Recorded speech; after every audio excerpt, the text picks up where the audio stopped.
yehuni so yehuni ba yenyimde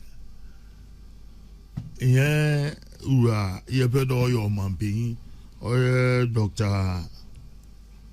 Mahmoud Bawumia wakan sempi and actually someone Kenya is not about the past but it's about the future of this country.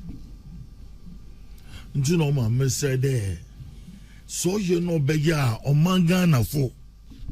So you know, beya yamobi in Fianam Pen. Yes, a 1 year in view. Nay, amo obisu in fee our che. Mutu Mrs. Mubu de why be papa. Obisu repair. Obey the mo on Mampina busy chief. Then some Norican. It is all over the world. Zaubia kind. I am a social media and can there was or impulse or economists in we're going to be economy about digitalization. As I'm speaking now, high-tech companies in America are supporting Kamala Harris. They see her as a future. Or launch manifesto Kwesi Adobe. NDC pledges free tuition for first-year university student as it launches youth manifesto. Brian Achampong clarifies remarks. He says I didn't incite violence.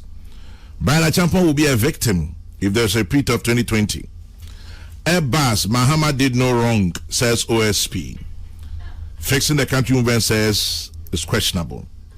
Kwamina, over to you. If you ask young bon come on. Yo, Chama anape ma menchi osonko kura na menchi a waiting for pim. Yeah, Jordan. Can fin man to mfu. Menchi a be 3 weeks. Uko engineer Donton na mama and sister. Oh, dear Donton. Yes. Suffer no when I matter the suffer. Yeah. Very enthusiastic and ebullient, vivacious man, vivacious and ebullient. So for paying, friend. Oh, this is here with me. Yeah. As mention, na mention. Allotey no he. Kabila. Na mfamana. Bedi da she meeting made ada da my papa man enti also chemo so kokra yeah Jondo we na preach you je aya na so you I mean it's good nice na mincha Malik Abdul Malik kuba so the be mo so no coded location our France catch na e be code obey code and last week we saw if a queen if your chief patron of Wednesday chief patron or there is certificate near the one and if you are too much I am Evaments yes chief patron Evaments Kwame ne yanda na birthday okay wait last week no birthday the other belated oh just but no the one man to happy birthday for man it's why you never see cook it up 3 days mugo we nya no mo we ko yo baga jene ama budende jo wo WhatsApp no aga jene ye tunfufu Kwame ma ogu pondui oyaza ne waso super papa mete na emi ma hozeni na jina AOB Airbus and start to ho yes yeah doc we put me na the vesakin na ndo nyonya chance wa Dr. Sribo kwekwe mo achi mo akwaba yeah mami Evaments into no waba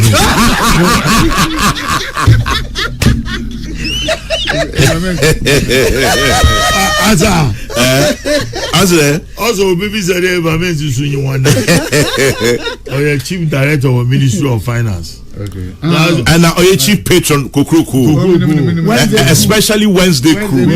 Yeah. It also what's into that about so or wanna different person. So the way I will come in is in there. Environment.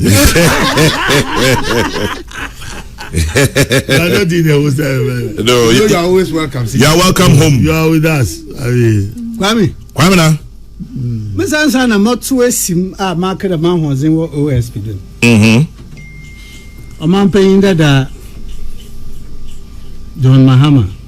Why are they on the pay? Kwame na. So if Mbra Queenia is the Bumania man paying bia se Grenche, you Juma, another impose we use a major impeachment. Ina Oman, she said, as she said, it's the Oman pain, I shall man you do. It's by Oman near Party. No man shall Captain Bra is boo. Kwame Sasha Article 68. Nasha Clause 9. Ne gratuity pensions and Nikin can come in Clause 9. The pension payable to the president and the facilities available to him shall not be varied to his advantage during his lifetime. Shall not be varied to his disadvantage during his lifetime. I mean, I'm patching. Chadotas and Quadi. You can or am the entrenched position, entrenched provision. It's us and quoting the Mawashi Shamon. Hey, say, the bad the door man in Nampa.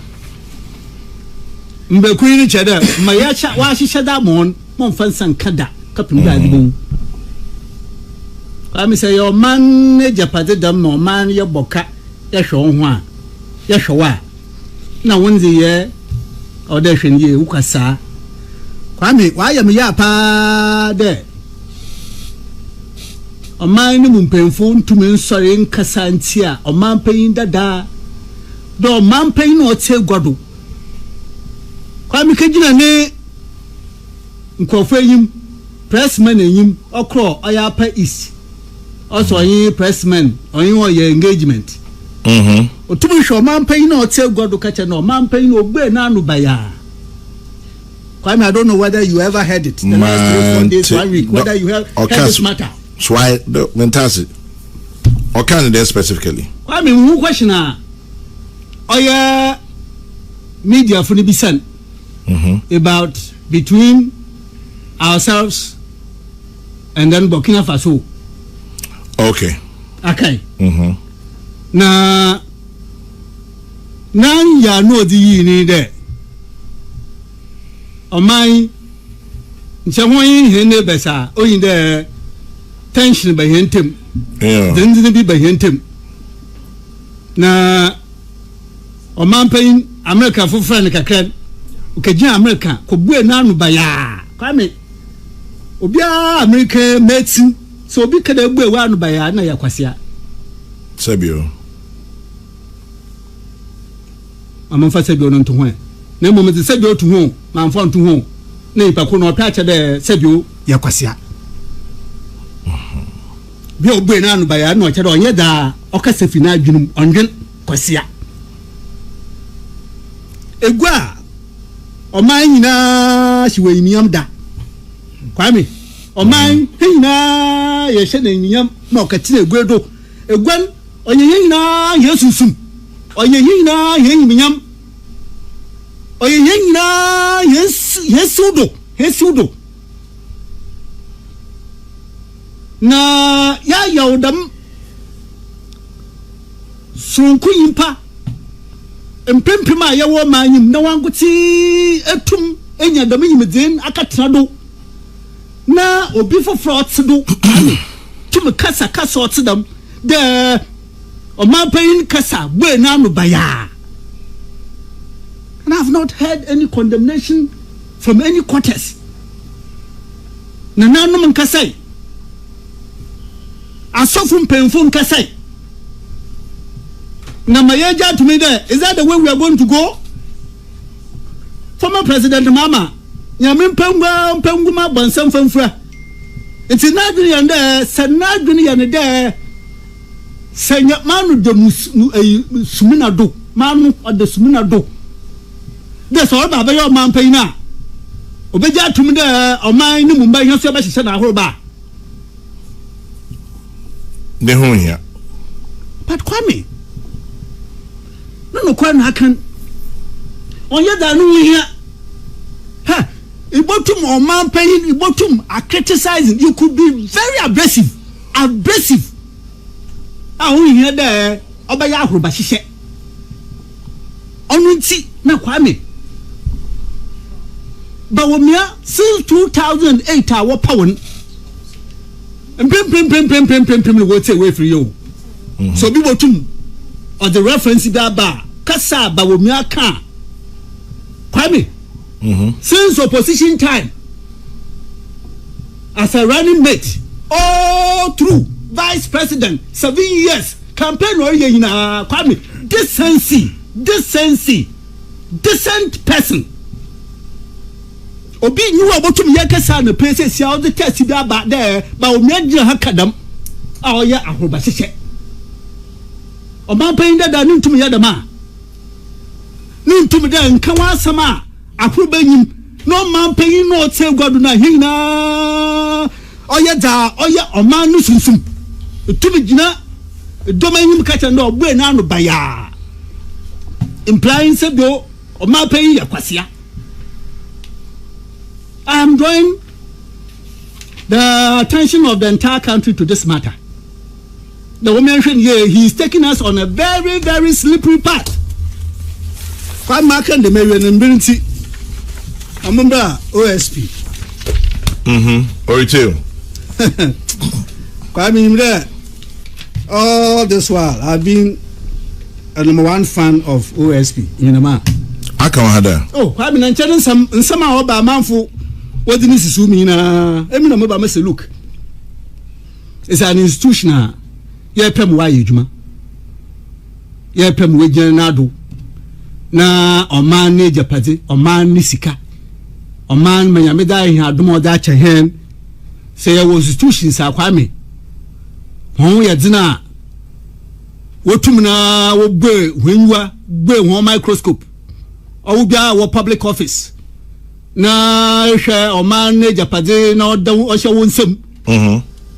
Na onka da edi Oman Naja Pati wan kasa de bobo bra. Your institution or the man or you're strong or your reminder ma every public official see what my young shadow being but Kwame now ma papa why you and answer 99 well my message papa now I'll tell you why then Kwame I'll tell you why me too. I haven't glorified his report with a reading, and I won't. Benter. Matchroom. Kwame, Mama Tata, that no Monday, that it more than more cross sports, and that was also good. Monday, portion be a quote, luckless coincidence. Now I was asking, which species is that? Luckless coincidence. Kwame Safa, my predecessor here, Martin Amidu. Martin Amidu, the Botu were there, and that has not been challenged yet. Oh yeah, a man paying that down in Kakraba for Star Adams Mahama. Oh yeah, Airbus offender partner. No offender partner, not at all. I establish a company. Madam, not a partnership that will work between Airbus and then Ghana. Na Obano the Kwabado Otumuna or establish a company. Kwame. Kwame. In Shushoma, Oya Martin Amidu. Odibotu Gwani Chede. In acquiring Ghanaian passport, acquiring Ghanaian passport for Foster Adams. Nankasa chair wo oye my first coup d'etat. The Nunyan Odi Sanfi is so sawatwe. Ena abuafu kopu bi oba ba pon kwaya wonhu ne hwa batumende. Enti all your acquisition for him to acquire Ghanaian passport. Guarantee say dey your own former President Mahama. Ne ni no paying ekon no paying ekon ofa na po Peter. Peter. Yes. I mean one will guarantee the man or your foster. Now what guarantee the man? What guarantee man there Wako University of Ghana where we say yo. Me too. And see oya Hamidu Tro Kama University of Ghana registry. The one far information on this person. One from that Osada in his investigation wanted to know how he acquired the Ghanaian passport. And see forms of feeling he traced them. In the Penfrey, what guarantee I'm there or University of Ghana or year 1994. University Nimwea was about in there. When you record on such a person, whether the main campus, the city campus, none of his campuses, when you record, will be out to the moon. If you are paying Peter or guarantee man there or your civil servant or your friend a Foster Adams mama or your civil servant. Them na matami do Kenya. Hey, Kwame. No, tell me it. It's a public record. Pochotiado imbrinti. Enti Kwame. Sir, ya kawa mremu kra enchewo again or your former President Mama or your brother. Or them right you won't come bring him. You won't get it. Now at least sentenced to 2 years in jail. There why then? Kwame Mbrani Chede, NLC law ni Chede. Obiara I fail passport, traveling certificate biara. Mbrani Owadu, in fact passport no do. Owadu Obiara I fail forms. There oya a ban. There ibedi akoshi wa passport no do. And some American oya bono tia o manambra da bayadam. So the two of them as guarantors and some are working on ya no kwan nature by the law. Or then to walk or ya making kwan or prosecute one and to get them the conviction the sentence for that is at least 2 years in jail. But my time do into my own here. I tell you was in the process. In okay at the time his investigations were also close to the 2020 elections. Christian Jabin Pacha there, this did not come to his attention. He didn't know that. And he was calling this luckless coincidence because Kwame, Oya Nshishia, Oya Oman paying dada, Oya Airbus for you there. In order for me to be comfortable, this is the person you need to work through. I cannot see in my life there. Airbus incorporated in Netherlands and then based in Netherlands and France. Now, quite no sense of Yajuma or UK. It's who there in dealing with Ghana when you be under the sun. Kwame, the luckiest coincidence under the sun in dealing with Ghana when you be to get him to partner them to deal with Ghana other than Foster Adam Mahama. In fact, Christian Jabin allowed himself to be eluded and to be evaded of logic and, forgive me, common sense. But why remember, are you? That's insulting, Kwamina. No, I said he allowed himself to be eluded. Kwamina. And eluded. You can make your point without insulting. Which of them? The logic. Which one? Brofokasa. Kwame, which one? Tell me. If you say somebody allows themselves to be eluded by logic and common sense, you mean they are stupid? No. Yes. Well. Yes. Well. Yes. Well, maybe the part of common sense. Yes. I would draw the part of common sense. It's not fair. But he allowed himself to be evaded or you can say he allowed himself to misled. We can deal with that. Of logic. Stop there. Logic. Stop there. Yeah, Chado. No, logic too. Kwara, I'm asking. Kwara, make your point. Yes, I'm saying. Without allowed himself to be luded by it can dempe a roba. I see. You're coming. Okay, then I drop all of that. I appreciate that. Now, cut to me there. Well, manu kwai maza osada obwe nenwahwe. But the very critical important matter here. Kwame, fact finding.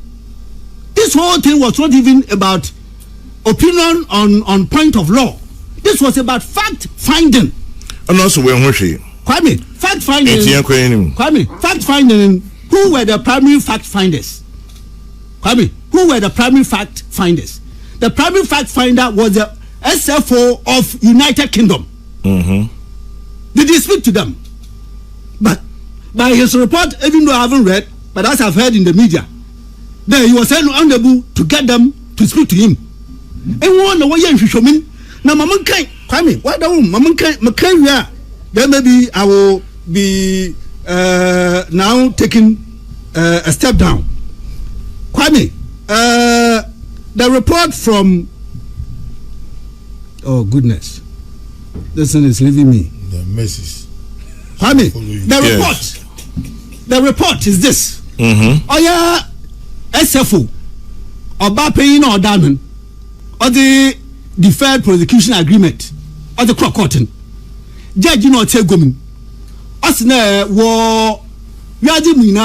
This has never happened before. It is the broadest corporate form of bribery. The broadest, which has never happened in the corporate world.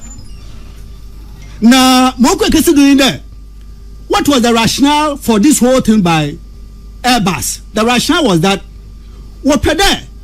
Oh yeah, what on? What do we want to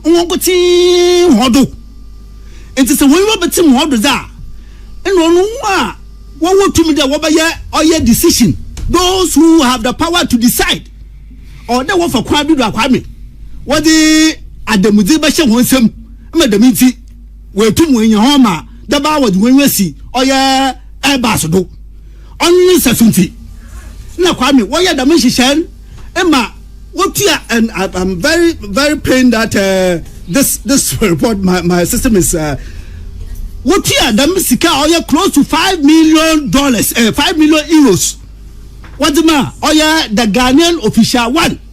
Kwame, the report is so clear and not in doubt. Please, now, my NDC, are you there? Kwame, the OSP.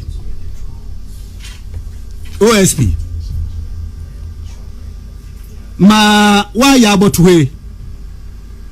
I wonder whether the remaining years ahead of him, if he never resigned, indeed the law protects him from being touched, whether the way ahead of him, a crown the name or Kwame, the object, since so Namduma, what in office in Baba Baden, whether that object has not been far ahead of him, being slaughtered on what he did 3, 4, 5 days ago, what he released to the Ghanaian public. I leave my matter here. Leaving your matter there, Peace 104.3 Kokoko Jimediano near Kwamna Duncan near Kano. Time check 20 minutes to 10 o'clock. Apparently earlier I said it's 7 minutes past 9 or 9 minutes past 7. I guess I was high on life. Jose? Okay, I said 10 minutes past 7. Past 7. Okay.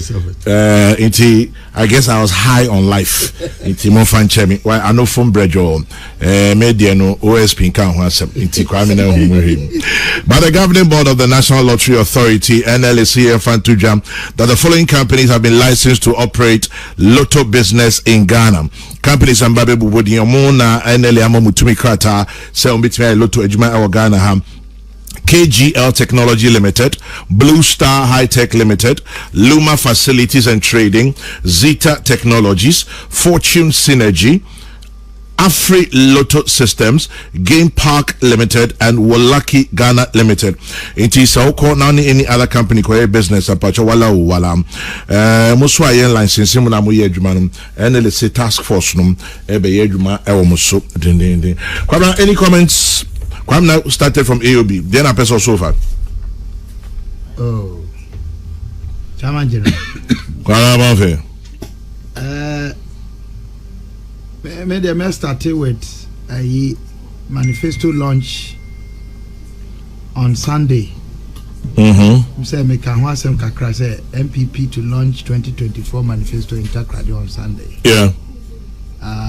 Madi can say yeah train I'm on one launch it, but I want to believe say and someone wo mudi agum no and someone if him no yeah 174 paragraph inaugural statement Vice President Dr. Mahmoud Bawumia awoye womo Frankatuni ana Frankatufo afia bato emuno ensem odi tudwa no eno ne beye ne fapem ititu ye gudie ehun komo agudie ehun komo kwan ye betimi afa so atu no kwampa so a ebeba mfa so amaye sense de etie nei na afi so ye benya chefa wom.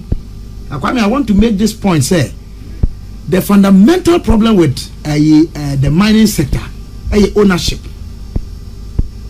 Article 2. Ownership. Yeah, ownership of the mineral. I say, you from where good baby immediately no my moon in Adia na ye de asha omanpaninsa omani timi to me and one day eko kura sa hono etu ade no dia edi hon munya no dia ye ho fon ko aho enso sika na efiri mu ba na ye oman no dia oman no pa e no di biko sa it is not right na maka say sa dia no colonial relic colonial law ma ba ye 1897 abroad the crown land bill failure no e no mu ye say okay say ye mfa masase dia efam agudie bia mbehu bia no ye dia e na didi mu na abeye Ghana mra anya expression ewo Minerals and Mining Act 2006 at 703 no mu enti esese ye sade no sechemu na omo ti asase so no ye mo chefa wom womo edi oman so ewo ho no ye mo chefa wom. Chairman General, if the people have ownership in the gold, the mineral, they will protect it. After so ademdie ehun komo no the discussion on disability. Nyame adon Chairman General enkomo yedi ye na no nyame ya adomo a 17th September ye best start disability conversations wan kasa una obedi animu ama ya yesade no wo enkran ha nyame pa sa asem no ye ade ehunya pa ye me dese mampani abedi akire o kasa sa ada no say paragraph 165 sorry or this scene ani so say ya ade ehunya pa say ye disan komono ne ye hwese ye nyina kwame so dem ewo bibi mu na dem die no nya bibi a ya chiwade se de binum adwen efa no ehwehwemu akoso wa una kuma woni se mikosu asante sua gonja mihu ahinie ene adendie hu komono revelations bibri apie mu a yeguso edi etudwa se beye yebehunu se yan kasa yetuwe se wotiase na se unyini duru mpempenso bi anyame adom wa ho ode so te enti se bi se nya kwanhia anase yare bi anase bibi ene bema wodi dem a onkokra brem omiri wa bom obedi dem ewo kwa bi so enti yade esese yede sade no de yi enkabomu eba na fe de toso miensa ye abefo kwan ye faso didi dwuma ne Chairman, the drive to development, economic emancipation na ye kan wasem ne no is the digital drive. When you say bra ye womi your friend information age, bra ye womi your friend informationalism, bra ye womi your friend digitalism, bra ye womi and one running 24-hour system wa enya a policy sabi it is an error. That's the description you give to it. Your friend be stone age and this artist will be say me the stone age policy ba no busa will say enti as a man what you say na is a description of an error as systems ebebam no eye demand driven.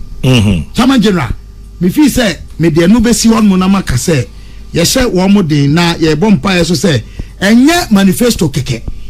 Na mum a strong commitment to live the objects of that manifesto. And the critical thing, and Penibia Yensushemu, Chairman General, from 1992, political parties, and Kwame, I want to make this point. Political party manifestos must be understood, say, and yet no any running government. Because you need party governments. Your party sponsored candidates who form government. And to Ghana Yabako Semua from 1951 to 1960, near our party formed government because system na na constitution na wo no wo mo benya dodo e wo mrehye bedafie and a form government. That's how Kwame Nkrumah became prime minister. From 1960 to 66, na ye popular vote a party na govern. Then 1969 to 72, it was a party government because Buja became prime minister because the party sponsor no. But you say any party sponsor no. No, not the party sponsor, but the party na what do mreche bedafie. 1979, any presidential system wa PMP sponsored President Liman, but any PMP and a formal government, a President Liman a formal government. Then from 1993, your party sponsored candidates on the presidents, but any parties no and a govern a candidate no. And if you want to appreciate it better, Chairman General, your constitution muno mrasha badwani a original party na suma ye to abamano. So or resign free the party musisi ya a condition for by-election. But it is not so with the presidential. Mampani akufo ado tusui and now kase onye NPP ni bi mo a the constitution does not trigger any process. Something you know she. So I say, enti yentia siasa. Na mesre say ye ne say wi a de enti ameka commitment ne say ye woni dodo na e kan bom ama waje sa manifesto na tum. Na waje tum say omo na sponsor no omo so na sponsor ma ba ne de. Ubo be di a esise ye di manifesto ni ye adwuma. Ye di manifesto so dodo no ye adwuma. Chairman General e bia nko nke ye koye nim e chen de etie. Last point, I make our one about Prempeh College because I know my more than wapa. Chairman General, me Prime Minister Kwamna Duncan Obekaya. I raised an issue about the creation of the office of OSP. It was not because I didn't believe in the fight against corruption. The late Justice J.N.K. Taylor, or an article be 1993, the unconstitutionality of the SFO that time, and then in EOCO. That article is still valid. Which says? Which said that it was unconstitutional to create an office by giving the powers of the AG without going through a referendum. 2, the late professor who was also a justice of the Supreme Court, APK and AKP Kluje. On Oma JB Danko Memorial Lecture 2010. Also there. I mean, that time he was dealing with the argument say yen separate AG from Minister of Justice. Now, or respond to even the quest say yen create a special office to deal with certain classes of crimes. In the first place, a crime is a crime. To seek to segregate in crimes, it's against the fundamental principles of this constitution, and that's what the OSP seeks to do, to classify certain crimes in a certain color and then discriminate them. What was Kluge's point? Kluge's point was that what you needed was an Attorney General and Minister of Justice who was willing and ready to do his or her work. And yet, sir, unipano yebechem anase yenchem. Ano minds intereso and phantom Victor Usu as Attorney General in Professor Buzia's government dealt with family people, notwithstanding the fact that they were close, and one of them was jailed. Abusanfo ko ye no kwame o say na say ade ya me wo fasi ko ye enko bebu samia enka menya ama no na wanya koto mrane de ese mrane ni didi. My argument is that or my chichino a burden bearing, a painstaking effort. And I'm not blaming anybody, Kwame. It appears that the entire nation was charged with the belief, say, creating an OSP office was going to be the antidote. But I can tell you, Kwame, if any of the people who are charged with offenses by the OSP gather courage and travel to the Supreme Court, like someone did in Kenya in 2000, that office may not survive. Because of the constitution? Yes, Kwame. But I will leave it there. And so, in the same way, and I'll tell you why. What is happening? If there is suspicion of an offense, let's go through the proper investigations and let the Attorney General deal with the matter. Case closed. Kwame. Kora. Nyame Pauchina. Prempeh College. Yeah, 25th anniversary lecture of Pearson Osai. Headmaster Odi Kain, your friend SN Pearson. Bronino.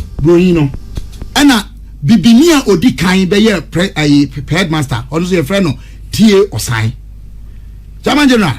1998, and as Abreno, president of the Prempeh College Association, Professor Ajimobedu Akosa on any team, Yamini Penny, Obi Amwa, no assistant secretary. Omuye say, my entire man microphone woo and Sunday Akoye memorial lectures. Entianya appreciation lectures. Sabreno na Pearson, any Osai Natiase. Okay. And Omu launch here. 1998. Enti lecture di kano, Obinfumu Okunini. Professor S.K. Ajapon, no a vice chancellor of UCC, or Mr. Kwesi Abiasi, no director general, private enterprise foundation. Fantastic. No, thank you. At the point, yeah. Now, the chairperson for that occasion was Miami Mame Professor Abna Araba Dolphin. Aha. Chairman General, so no nim say won wo longoro. Nti e friend Abramu. And channel the cooking temple live. Now, Kwame, the lecture was titled Private Participation in Tertiary Education, the Case for Cost Sharing. And then nyame adom ochina de no. We shall see no num pepepe. 5 p.m. Prempeh College for ye de bri adwuma. Until you be as I said by 4:50 now to British Council. Most you have infantry for one now. Oh, yeah. Get to school. Match that. Match that. I a bit to have is here be free. So Prempeh College and Prempeh unique in the sense say Prempeh College in Kwana. Yet the traditional authority Maisha unique. Any state or minor, the colonial administration led by CEO Butler at the time, and a Methodist Presby Kambomu established here. College school be anyone or what's about? Don't proceed, please.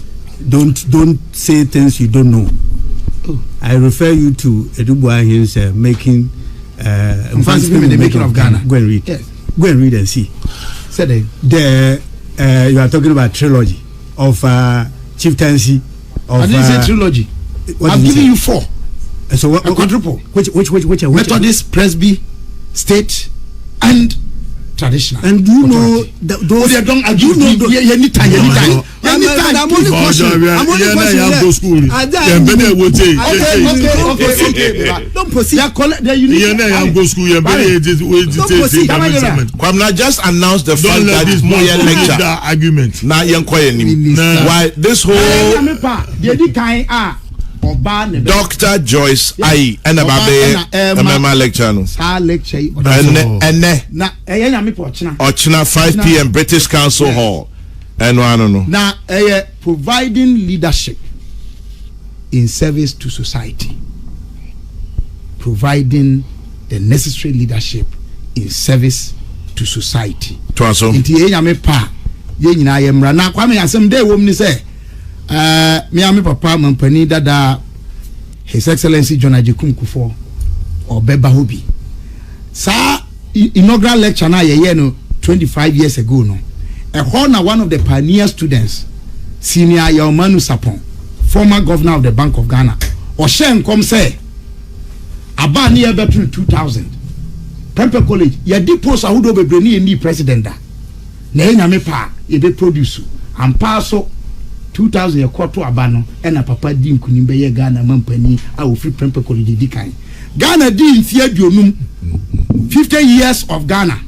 He, the product of Prempeh College, was the president of the Republic of Ghana. Enya me pa obewo hochna. And now the chairman for the occasion. When you're president, former vice chancellor of the University of Ghana. In the UN, NSIP. No one will be president. Prime Minister.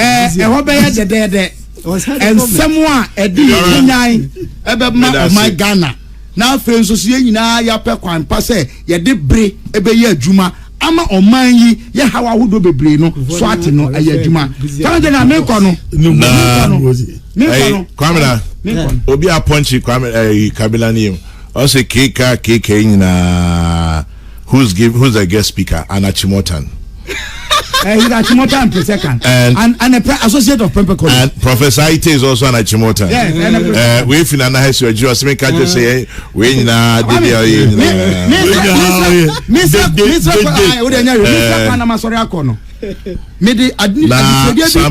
Sometimes announcement I wanted to say Ebema invoice. Are you Dr. Simbo Koku Auntie? 80. Announcement biom.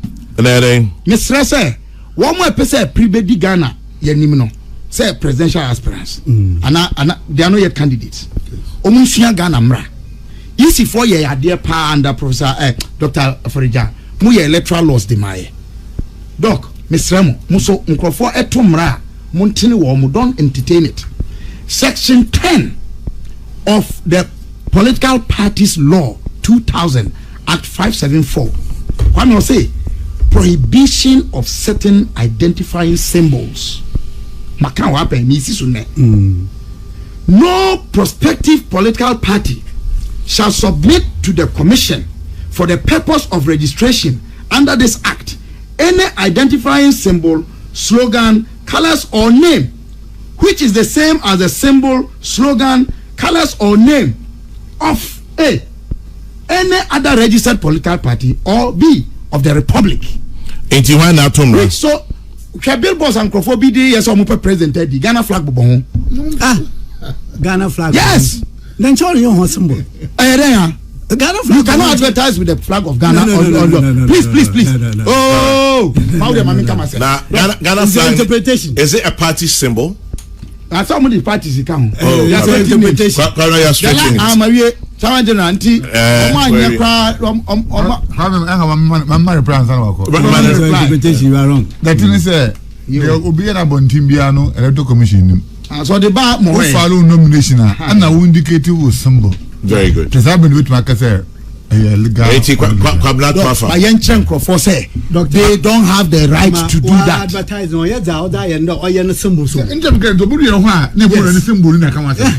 But what I'm saying is that they're not supposed to do that. We all Obia fan symbol by say Ghana flag.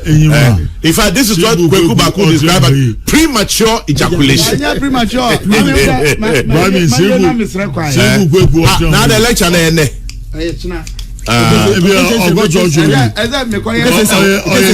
speech writer. But by the way, YouTube for number. Also, one day our day, led by Tough, the class captain. Say Tough was a Tooth was a Tough, the class captain. Now, one hour now with YouTube and a pay me chair when you know I. Yo, so Wednesday for Ichiamunina, YouTube for ne, Muamasimufi, Manke Simnia Dina, Ichiamunina, Inti Yakwe. Yada say, Obi say your station has been off the DAB. Okay, I'll check it. Digital broadcast. Only that. Only the DAB. Okay. Can I so be the Abena Dimpong? Abena Dimpong. So please ask Kabila Bonfa about Abena Dimpong. Okay. I'm taking Rashid. Kabila doesn't seem to know what Abena Dimpong is until we'll leave it there. I don't. That means if you say be commander with just say or somebody of abna don't find dinner me boy abna mo no. Abna dimpo. Say dimpo no ya dishidin wo mo. Oh, okay. Me nana ba kudino no. Hey. Dimpo. Say the last Longoro Kuru. Na chinyenya bi no. Freno na Koko Dimpo the second. Na Koko Dimpo. Dimpo, yes. Interesting. Na China NDC Longoro Kuru ansa no. Ada na munsi bi. Yegu so. Nsemo ho ye ba de be so. Me baby. Allotey. Yes sir. Atena Judan bonyangu bona adumo. Wanyi maminjia man of Dr. James Atulinsi, executive chairman for JL Properties. Na minjia me regional police commander Azana Mecha no the Mecha IGP. At the police actual. I go for Dampari Azana Mecha Ora Commander Charles Kofiedu. And you say to Maya, ye checha here regional commanders now. Mama Ambecho. Oh, Dabi. One man here, Accra, Cape Coast, and then one man, Chikwapa, you feel safe. Dr. Sebu Kuku not trained. Regional minister, former regional minister was not trained. I got that in place. It's so excellent. I mean, Oma, you feel comfortable. Nti momincha ora dampare ne Charles Kofiedu regional police commander. Kwame Allotey. Obi nzimu nkoho. Nothing. Once I was once associated with that family, I will not go that way. Kwame NPP lunch no so ye huni ba ye nyimde ye ura ye pedo yo mampeyin or Dr. Mahmoud Bawumia wa kan sempi and actually some no kaninya it's not about the past but it's about the future of this country. You know, my said there. So you know, beya or mangana fo. So you know, beya. Yamobi in Fianam Pen. Yes, a 1 year in view. Nay, Yamo Obisu in fee our chi. No two Mrs. Mubu there, why you be papa? Obisu repair. Obey the mo omampina bezechi. Then some Norican. It is all over the world. Zaubia kind. I eco social media can there was who impulse or economists in we're going to economy about digitalization. As I'm speaking now, high-tech companies in America are supporting Kamala Harris. They see her as a future president Obobwa through digitalization and one American for the middle class when you admire. And you can see there Dr. Mahmoud Bawumia is for the middle class. And so we are expecting the home manifesto launching. Apart from all that he has said, I mean, Mr. Priority should be based on agric. Was then the advanced countries here. Agric has been their backbone. And Sana. More high tech in more IT in one yama one manufacturing of ammunition and can wire advanced countries. And see, women take Dr. Mahmoud Bawumia. Women sending manifesto order back for the next 4 years. Most in your beche where he's going to start and where he's going to end. Me just there, Nama. Obey ya manya Ghana for. Moyan Kobio ne and Gade Yenu Yao. Adibia Ghana. After every 4-8 years, yes, Yenu Yao. Yes, say from coming Kumabi, Gabimide. You da Kubia. You better get satisfied. That. Well, that depends on the NPP how it will project its own manifesto. But sincerely, I believe there. Obeyama Dr. Mahmoud Bawumia, Obeyama Ghana. We should vote for him. NDC pledges free at the tuition for first year university students. Sisi amuhu se efu pongo rebeye pongo ane efu pongo. Fanti kese mmeye bekani no. Because what the free SHS bay. And sometimes I may be surprised. There, I'm one for one work for free SHS na kesa. What for free SHS? Echira. What bo hunse? There's one must work for free SHS. That logic means I say. There is it because of political commitment and the political loyalty. On until wole hunde, wumbe basa anen work for free SHS who. There's what got the free SHS in your papa when this papa 1 year dama na amafutra program as an area as in the world no vuvuzela. I don't know. Now NDC Fuse free SHS in will stop at the one minister can be I warrior rotation be war double track wo butcher double track wo bo hwene wo fine tune free SHS what's a free SHS no so or is all lie be lie and one free SHS or your 419 if you graduate from free SHS you look for first year for our enter into tertiary institutions to the extent that even private universities in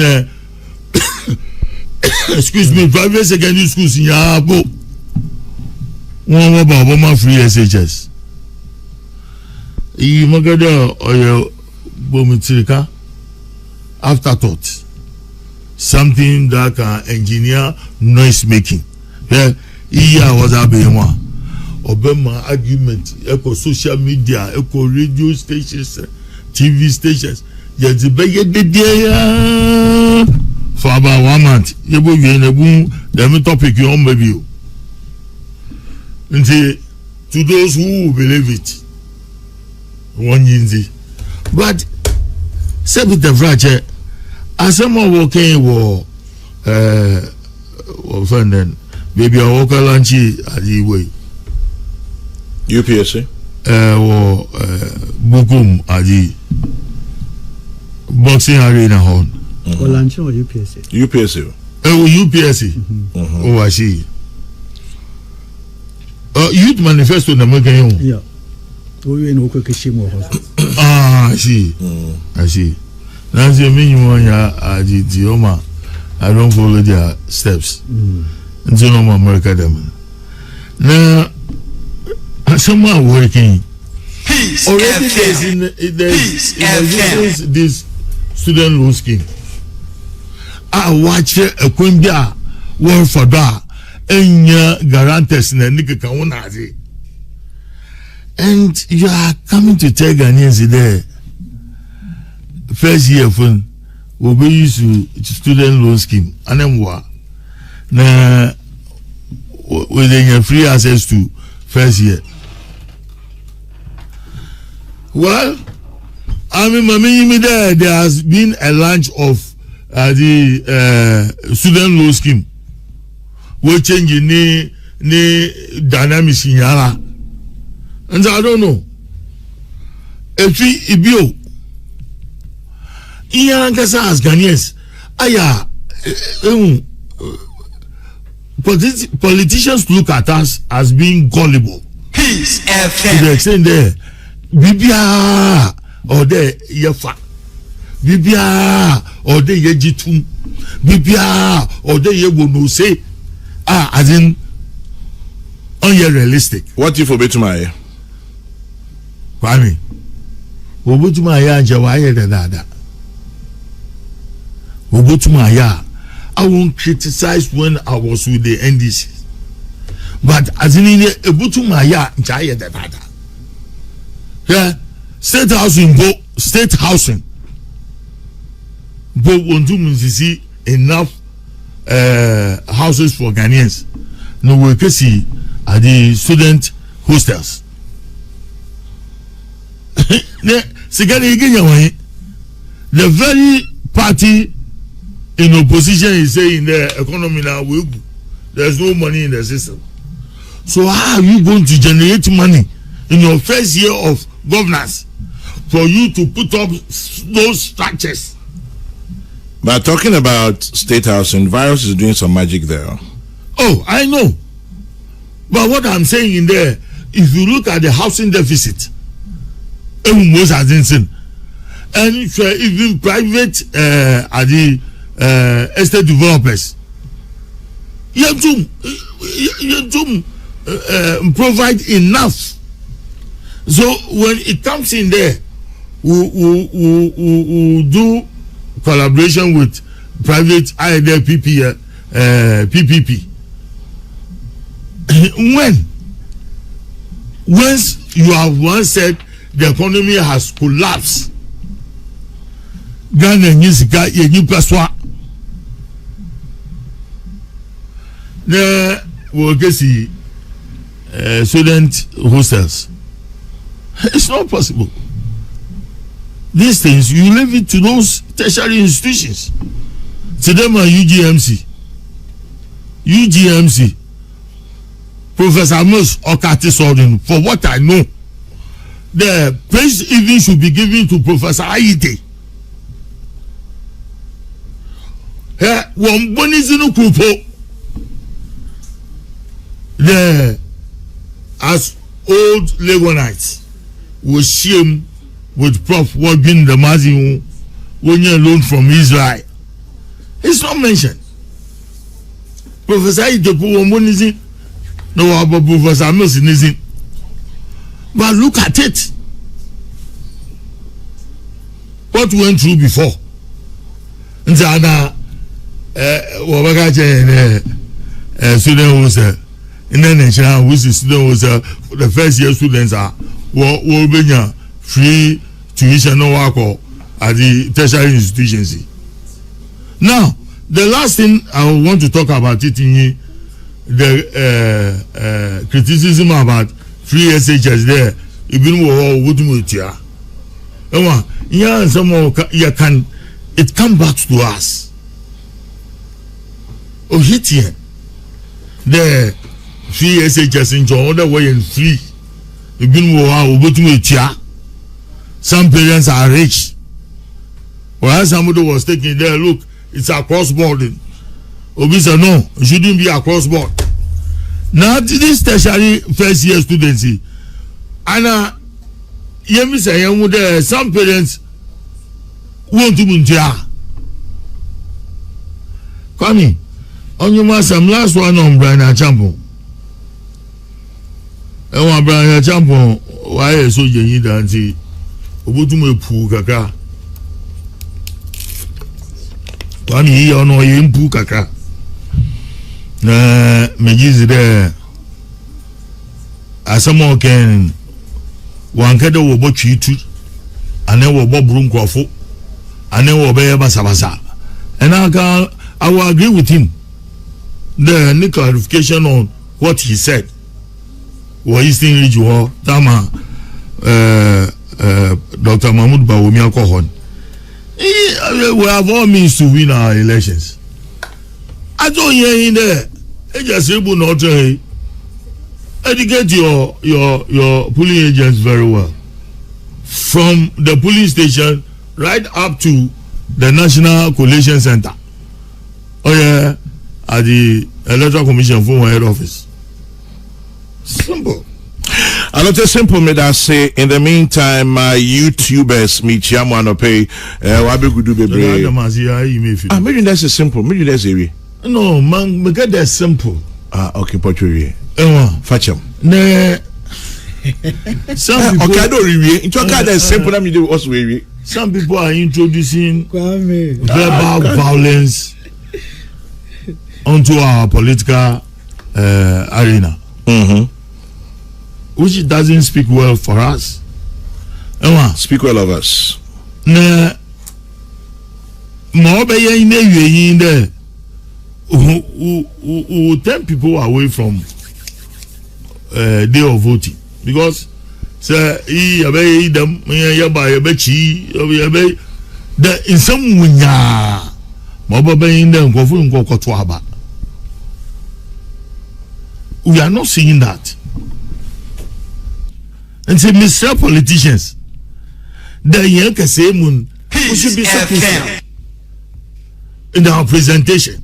And our better work in there before the elections, or there every Ghanaian should own a gun. Because as your social media man, Ibokwa shoe in dan, Ibokwa shoe in ma. In some winya. And I don't think Oba Boye. And so woman yenya buta won here kasim. Obi kansama yen shena some American na yen translate in ye. Na me yen fa wukezi sam mfam na na wiyin. Wona wo keka da munsu wo wiyin no wa ka shempa so. Nzi Ghana foi. Wo me yen tu nyamba fo. One wants some cacao, young two young buffalo. Nagana, Yababa to Ghana, Yabo Wako, Ghana war, Afibo, Kwame Masam Kakain. Eric Campos, Boateng tax expert, says, in my opinion, the OSP should have read the full report relating to the scandal before arriving at its conclusion. In addition,